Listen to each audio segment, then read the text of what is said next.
এসে পুরুষরা মহিলারা নিজ জায়গাতে কাজ সালাত আদায় করে নেবেন ফরজ। এরপরে 5 ওয়াক্ত নামাজ পরবর্তী দোয়া দুরূদগুলো পড়ে মসজিদ থেকে বের হয়ে যাবেন। আল্লাহ বলেছেন ওয়াইদা ফাইদা কুদিয়াতিস সালাহ ফান্তাশিরু ফিল আরদ, নামাজ শেষ হয়ে গেছে জমিনে বাইর পড়ো, ওয়াবতাগু মিন ফাদলিল্লাহ, আল্লাহর করুণা তালাশ করো।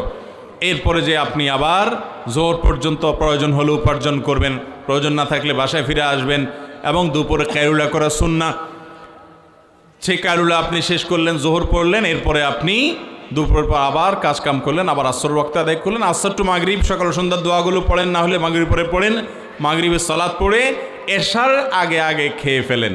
এটা একটা গুরুত্বপূর্ণ ব্যাপার। খানা, রাতের খানা কখন খাওয়া উত্তম? এশার আগে আগে। কিন্তু এশার আগে খানা আমরা খাওয়ার কথা কল্পনাও করি না।